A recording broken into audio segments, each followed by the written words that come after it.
right, so starting with the literal equation. So as I've talked about before, the biggest thing for most of you is going to be making sure that great divide line is there so you don't just shove everything to one side and make mistakes. It's not usually that you don't know what's happening. It's more that you just get to rocking and rolling and not paying attention. And when someone calls you out on it, you're usually good. Box in who you're solving for. This says solve for x. So I'm going to go find x. So if I'm looking at x on that left-hand side, I want x by itself. What's over there with x that we need to move? Yep. And is it positive or negative over there with x? Is k positive or negative over there with x? Yep. So it is attached by subtraction, or we could call it negative. So the inverse of subtraction is addition. So we're going to add k to both sides. Magically and crazy, when I watch a lot of people do these, sometimes then this answer turns into a hot mess. So as I mentioned the last time, just be really careful in the way you're writing and don't overthink it. So x is now by itself because those k's went away. V, W, and K are not like terms. So we can't combine them. We can't multiply. We're not multiplying them. All we did was add. So we're going to write exactly what was there. And then we just added K to that side.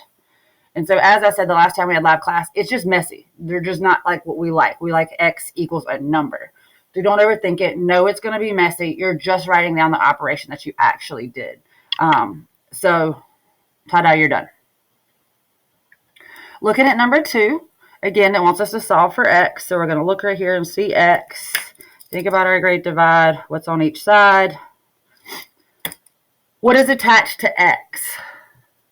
Type in the chat box, guys. Yes, it is. And then you're going to make me call you out because only one person's talking to me. Don't do that. Come on, chat with me in the chat box. How is c and x attached? What operation?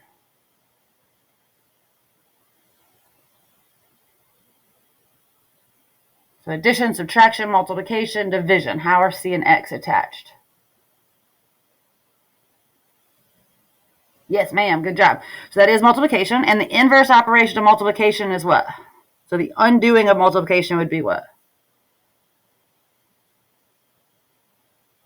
Yes. Good, good, good, good, good. So we're going to divide by c. Now, most of you are thinking fraction divided by c is not going to work. You don't divide a fraction by a fraction. And then how to rewrite this would make a mess. Now, if I told you 4 divided by 2, well, let's do 6 divided by 2 for a better number come out. So 6 divided by 2. What is 6 divided by 2? Yep, it is 3.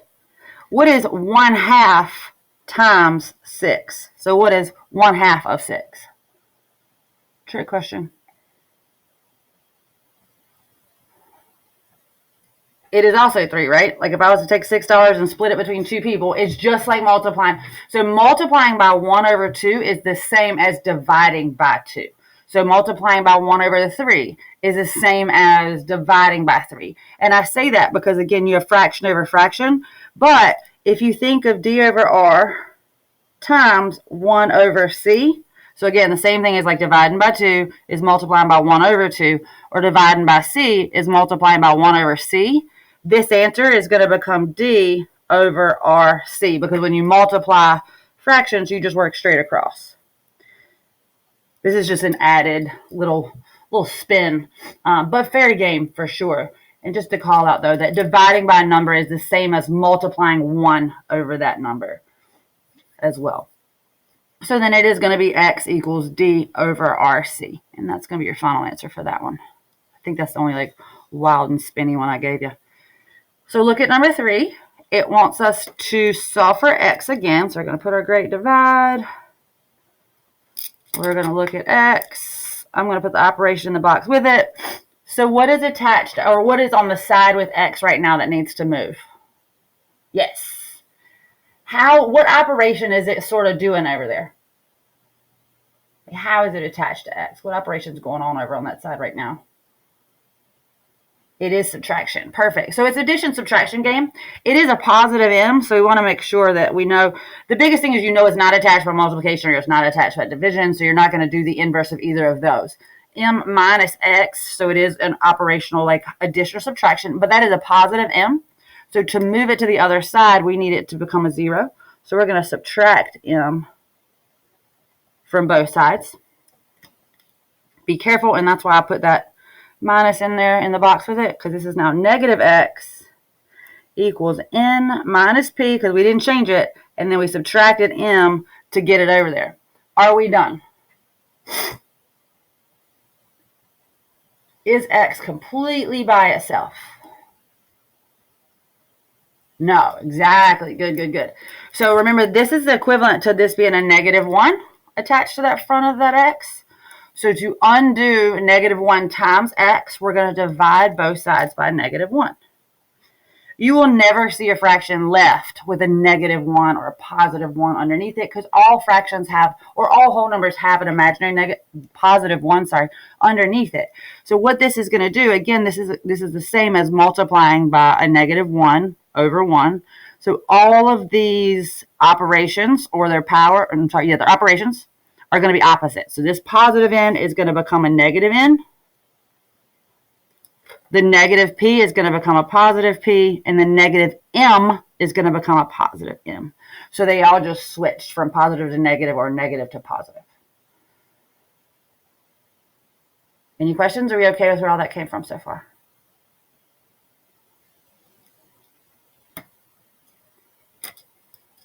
Alrighty. Number 4, we got a great divide. We are solving for x, so it is a hot mess, so we're just going to look at the top for now.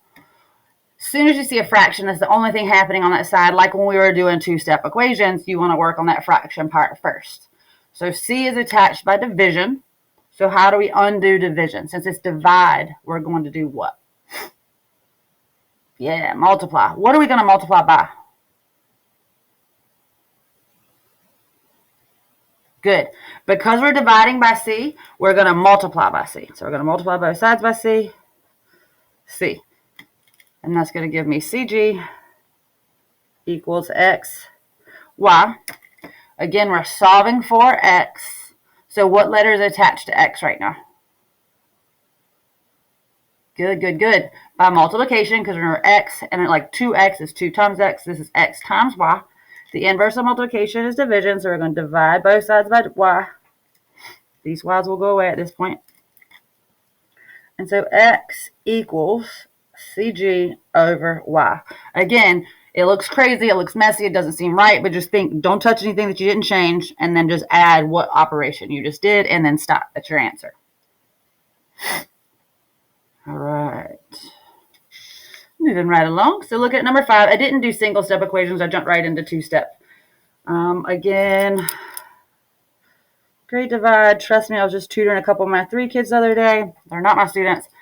And they did exactly what you always do. And again, you just start slamming things together instead of making sure you're using your inverses consistently all the way through. And it's not typically every problem. It's like every third problem. So it's not even, it's a matter of making sure you're staying focused on what's going on. So we're looking at our x. There's a fraction and another operation. So we're going to move the other operation first. That's subtraction of 8. So how are we going to move 8? Yes, we're going to add 8 to both sides. That gets rid of this 8. So I now have x over 2 equals 8. And I even just said x over 2. But we know x over 2 is x divided by 2. So we're going to, just like we did over here, we're going to multiply in the beginning by 2, because it's x divided by 2, and that's what we have to undo. So we're going to multiply by 2. These go away. X equals 16. How are we doing on that style? Like when it's a fraction plus or minus a number. Are we okay so far? Good. Awesome, awesome, awesome. Nice. Okay. There's some more of them too eventually. But the idea is, like I said, the great divide and then box. And if anything's on the outside of that fraction, it moves first. That's usually where people will mess up in the past, is you try to move the 2 first because you see a fraction and you know it's a mess. Box your x, whatever's outside moves first. All right, number 6. So we see parentheses. So this is thinking about orders of operations to decide what order we got to do things. We have to distribute first. Always do parentheses, so PEMDAS. So 10 times r is going to be 10r. And then 10 times negative 1 is going to give me a negative 10. Now, I think most students would argue this is a fairly easy two-step equation, not too confusing. There's no fractions, there's no division. Box in your variable, line of great divide. I have a negative 10 on the outside, so we're going to add 10 because that's a minus 10. So we add 10 because that's the inverse of subtraction, and that's going to give us a 0 over here. So we have 160 equals 10R, and what's our answer going to be?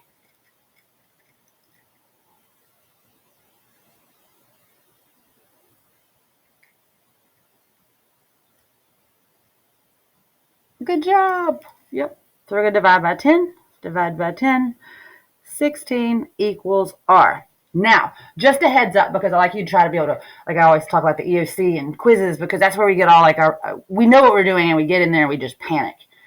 This would easily be a calculator inactive question, both of them, because most of that math is stuff you can do in your head. Add 10, subtract 10, divide by 10. Not terribly like complicated numbers. As I mentioned, I think the other day, fractions are probably not going to be a lot of those unless it's like divide by 2, which is multiply by 1/2. So don't panic. Probably you're going to have a bunch of even numbers as that spreads all the way through your equation. For a calculator inactive question, you will not probably be dealing with very many decimals. And I say that with the probably just because I don't want to like send out bad juju and we get stuck.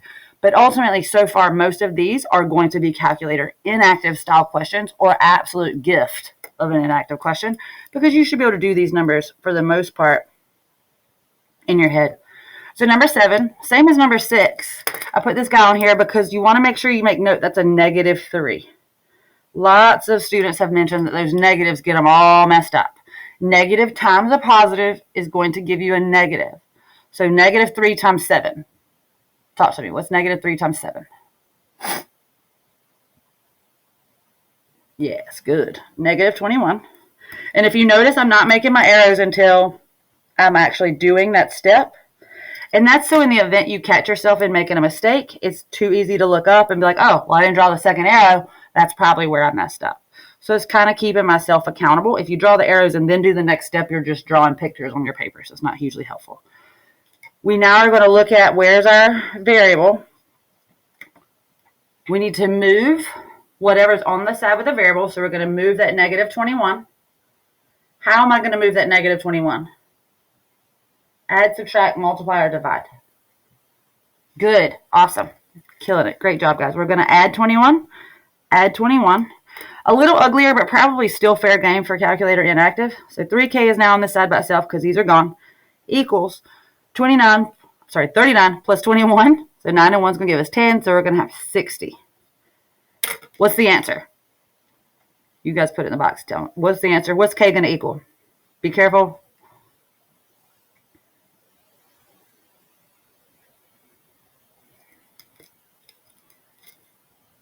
Woo, good job. Yeah, what kind of 20? You're not far off. Yes, good, good, good. Big difference, right? As I mentioned in a class before, because it always takes a lot for me to get you there. By the time you're math 3, you don't have this conversation with anymore. But a lot of students argue, they're like, 20, negative 20, same. You knew what I meant. Be careful, because having $20 in your pocket versus owing someone $20 makes a very different day. So be very careful, guys. Okay? All right. Number 8, great divide.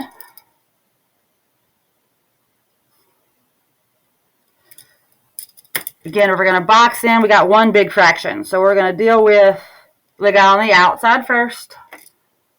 This is division by 10. So how do we undo division? I'm sure you're tired of me asking, but I'm trying to drill my voice in your head so you can solve these forever. How do we undo division? Yep, multiply. And what are we going to multiply by in this equation? What number will we multiply by? Good. Why are we multiplying by 10? Can anybody tell me?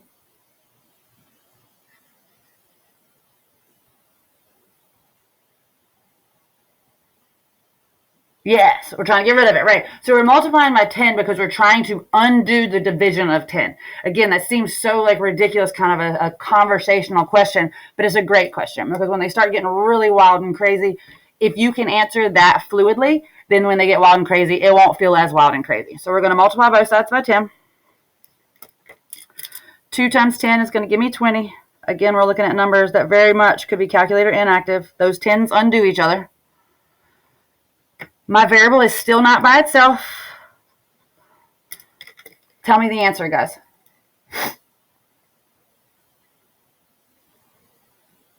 Think about what you're going to do next, and then tell me what k is going to equal. Haha, good job. So we're going to subtract 6 to get rid of the 6 over there with a k, and then we are going to have 20 minus 6, which is 14, equals k, because these 6's went away. Beautiful. Awesome, awesome, awesome. All right, I'm going to skip number 9. No, I'm not. Sorry. So now that was the end of your two-step equations. Now I have multi-step equations. The biggest thing I can tell you about multi-step equations is the same conversation, just step by step, slow down, make sure you have your great divide, make sure you find your variable, and don't panic. They get kind of big and fuzzy, but it's okay. We can do it. So you see parentheses. The first thing you want to think is distribution, so you need to distribute. Again, I would draw my arrows one at a time just so we don't make silly mistakes because some of us are really good at these already because you've been doing them before. So 5 times 1 is 5. And then what is 5 times a negative 8? You guys put it in the chat box. 5 times a negative 8. Boys, you need to represent. These girls have been helping me a lot. What's 5 times a negative 8? Good job. So negative 40n. Now we're back to a two-step equation. This is our variable. How are we going to move that 5? What operation are you going to use to move that 5?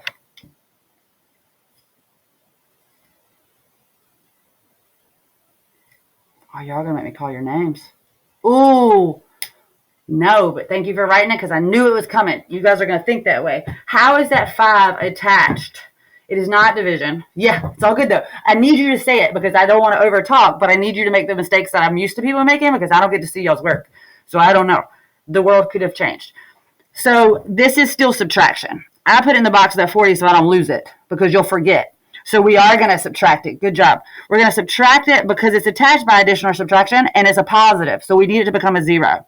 If we divided by 5, we would have made a hot mess and ended up with a bunch of things that didn't go away. Good job, Derek. Good job. All right, so 320 equals a negative 40n. Now it's negative 40 times n. So we're going to divide by negative 40. Be careful. This is where I watch a lot of mistakes too. Negative 40. And that's going to give me n equals. We have a negative and a positive, so our answer is going to be negative. 4 goes into 32 8 times, and then we have zeros on the end. So we're going to just call it 8 because the 2 zeros we can cancel out. So again, probably calculator inactive fair. Not terribly horrible numbers.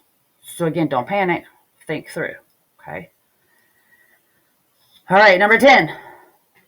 We're going to rally on this one. That's why I gave you these because they look nasty. I picked the ones that aren't like just like our regular notes because we're on review, quiz review.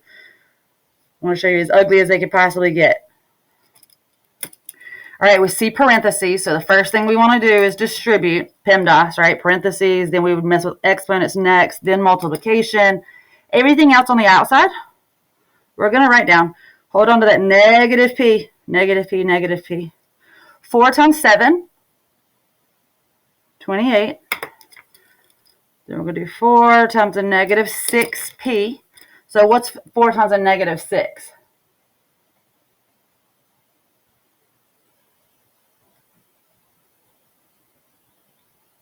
Good. There we go, boys. I got it. Good job. And then we had to attach that p because that p's there. Now, depending on who your teacher was and how your brain works, you can do this however you want. My suggestion is clean. I always like to call it clean up on either side. So combine your like terms before you start switching sides. Because especially because when you start switching sides, you start doing your positive and negatives, especially since this is not just like a straight division. And not every time. So it's not like you don't know what you're doing. It's just a matter of you get going and you mess up a little bit, and then it makes the whole problem wrong. So I would clean up because we have a like term and a like term. And I may be overwriting. You might be able to do this in your head without writing every step. But again, every step keeps you focused. So if I owe you $1 and then I owe you 24 more, I'm going to owe you 25. Now, all right, trick question. You ready? How am I going to move that 28?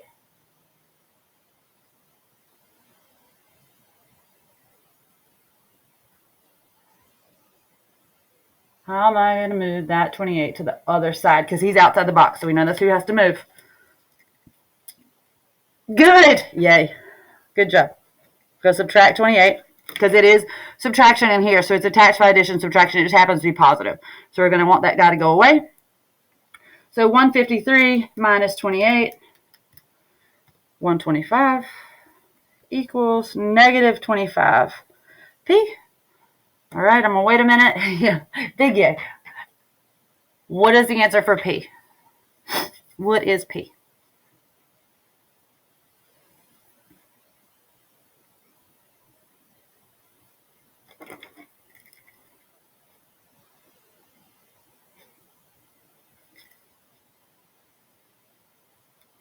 Yes, good job, guys. Negative 5. So positive, negative, negative 5. Just a question, because you guys are doing really great. Do you remember how to do, like, if you did happen to have this on an inactive, do you remember how to do, like, I guess you would call it long division, like handwritten division in the event you can't count forward or backwards? Do you want me to show you, or we feel pretty confident that we're okay, that we can get around that? If you run into things like, which I would call, like, you'll remember them from middle school, but you're just hiccuping because it's been so far away to remember how to do it, just let me know, and I'll be glad to add a video or put it in on our next live class. If you can find your mistake, if that happens to be it, or things that make you nervous. Again, because there's not a lot of you, we can really gear it towards what you need. So just holler and let me know, because otherwise I'm just going to keep boogieing like we're brilliant and rocking and rolling in Math 1. And we probably are brilliant, but sometimes we forget things. All right, this guy. Ugly. What are you going to do first?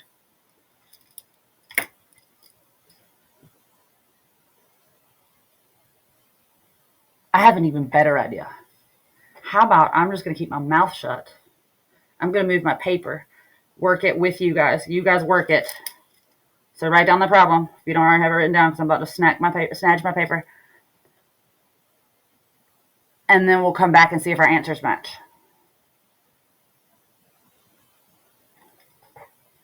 All right, so you're working this problem.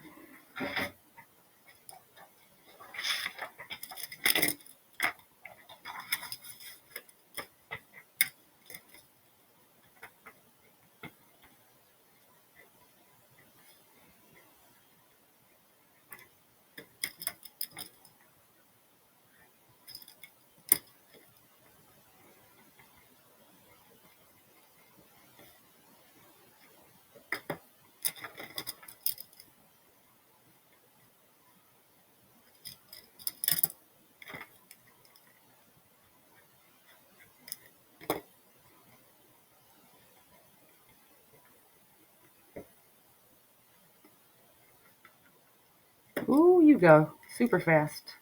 Super fast.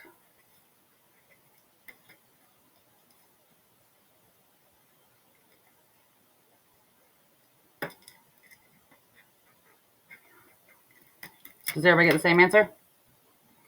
Are we getting there? If you got something different, throw it in there. Could be wrong.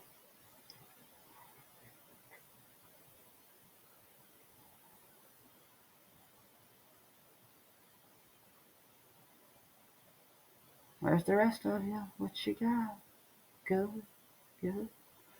Eli, how's it going? Ryder? I hate this format, because you guys could just write yes all the way through and have no idea if you really did or not. Eli, what you got? Or do you need more time?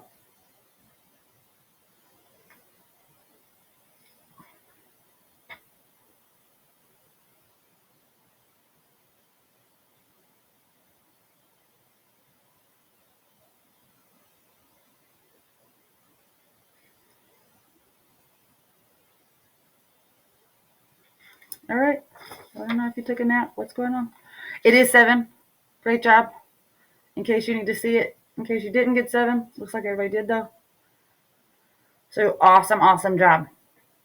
Do you want to do the last one? Or do you want me to spend the last 10 minutes showing you what's for tomorrow? It's the same idea. We're still solving equations. We're just doing inequalities. Do we want to do the last one or bump forward?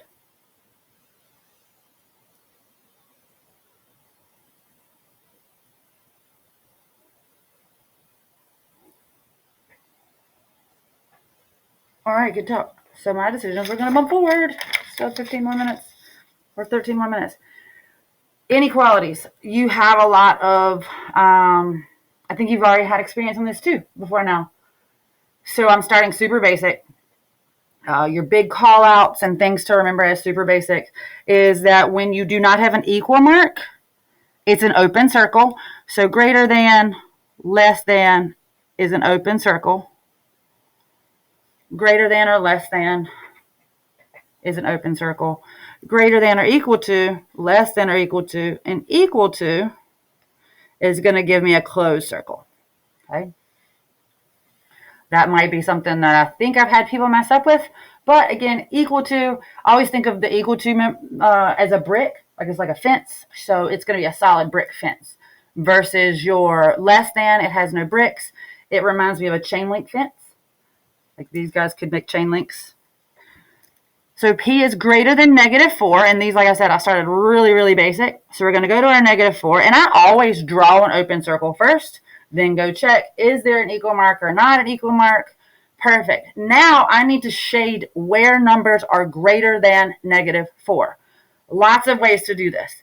Typically, I like to pick 0 because I feel like it's a great number unless 0 is here. 0. So is 0 greater than -4? So it'd be called like a test point. You're just going to pick a number and try it. Not having any money is better than or greater than owing someone $4. So that's going to be a yes. So you are going to color in that direction or pick the graph that colors in that direction.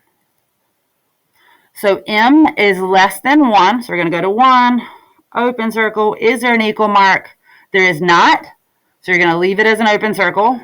Test point, again, I always like to use 0. 0 is less than 1.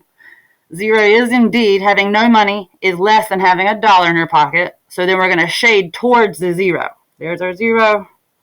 So we're shading this way. Now, the reason I use this, because you guys are probably rolling your eyes, some of you, is if this happened to be written in the format 1 and your variable switches sides, that's when you guys get like your world rocked. Because along the way in middle school, they tell you to shade in the direction of your arrow. And as long as your variable's on the left, that works. And it's great when you're in that, but welcome to high school, and the variable is not going to always be on the left. So if you did this as a test point, 1 greater than 0, yes, it is. So I'm still shading towards 0. So it takes out the greater than, less than decision in which direction to color when the variable is not necessarily on the side you quote unquote like it to be on. Number 15, same thing as you did up here. So we're going to go to +2, open circle first. There is an equal mark, so we're going to color that in. We're going to try 0. Is 0 greater than or equal to 2? Having no money is not more or greater than or equal to having $2 in your pocket. So we're not going to shade in the direction of 0. We're going to shade in the other direction. P is less than or equal to 4. So I'm going to go to +4. There is an equal mark, so we're going to shade that in. P is less than or equal to 4. We're going to try our test point. 0 is less than or equal to 4. No money is less than having $4. So you are going to shade. There's our 0. We're going to shade in the direction of 0. Am I wrong that this is fairly like these 4 problems are doable. Are we okay as far as those are concerned?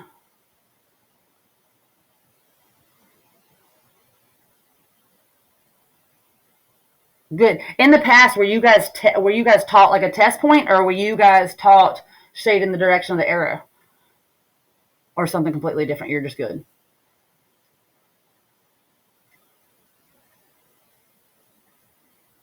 I guess to make it easier. Has anyone ever showed you test point, like where you pick a number and you just try it?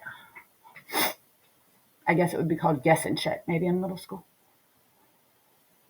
for inequalities.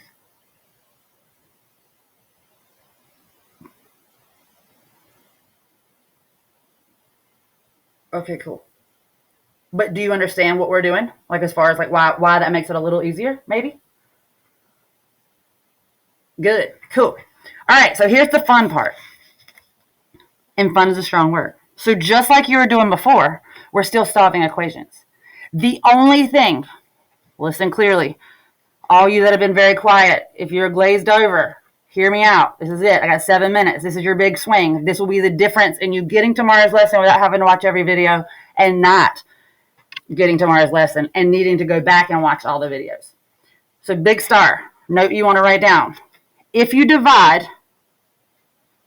or multiply, and if you had colored pens, change the colors. If you divide or multiply by a negative number,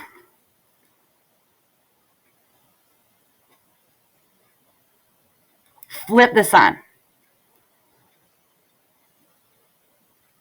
Okay, so we're starting out with that. If you divide or multiply by a negative number, flip the sign. Some teachers have called it like the golden rule of inequality. If you were to Google it, some of my videos talk about golden rules of inequalities. If you divide or multiply, and the reason I switched colors is only divide or multiply, not subtract, not a negative number exists.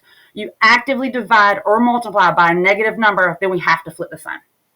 Okay, so number 17, super simple. You're still going to do your great divide. It's exactly, you can almost ignore that inequality as far as for the solving. Variables by itself, we've got a negative 2, so we're going to add 2 to both sides. And that's going to give us, we owed you $12, we paid you 2, so I'm going to owe you 10. R. Negative 10 is greater than R. So again, this is back where the variable is on the wrong side, quote unquote, for you guys. For most students, don't like it. We know I'm going to go to a negative 10. I'm going to do an open circle. I'm going to go check my variable, my inequality. There is no equal to, so we're going to leave it an open circle. I'm going to try the test point. Like I said, I know where 0 is. You can check. You could do negative 8 and you could do negative 12 if it makes more sense to use numbers that are on this line. But hopefully you know that 0 is over here. Is negative 10 greater than 0? Owing someone $10 is not greater than 0, right? So we're going to shade in the wrong, so this is 0. We're going to shade in the direction away from 0.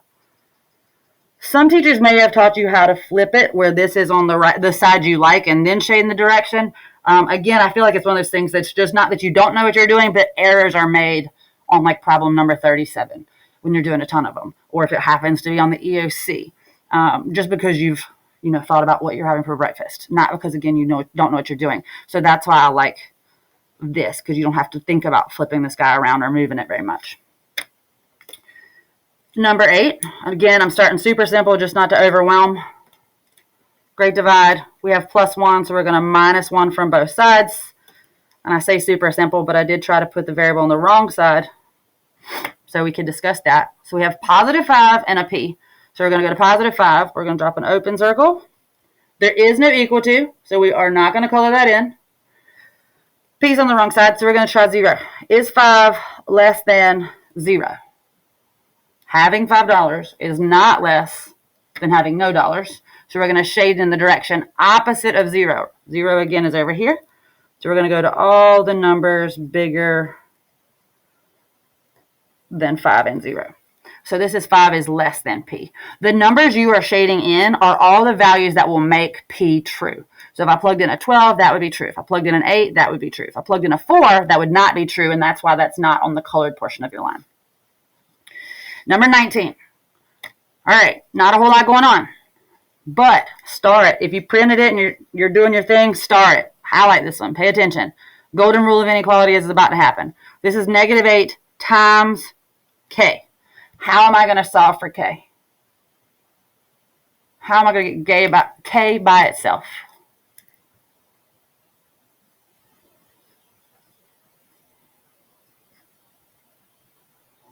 What kind of 8?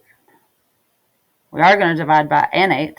A -8. Good. We're going to divide by the, yeah, there you go. We're dividing by -8. It's one of my favorite things to teach in class because we say negative like really loud and I wait for you to yell at me. -8. So we're dividing by -8 on both sides. That's going to give me k. And then we have a -1. Oh, +1. +1 because the negative and a negative give me positive. We divided by -8. Divided by negative. So we have to flip the sign. So instead of it being a less than or equal to, it becomes a greater than or equal to. So is indeed 0 greater than or equal to +1? We're going to go to our 1, open circle. There is an equal to, so we're going to color that bad boy in. 0 is not greater than or equal to 1, so we're going to shade in the other direction, away from 0.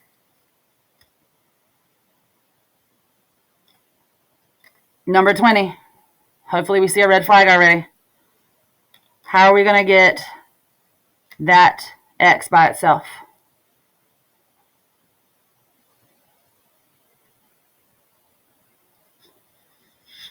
This is -6 times x. So how are we going to get that bad boy by itself? What operation are we going to use to get x by itself? Yep. And what are we going to divide by? Yes. What kind of 6 is that?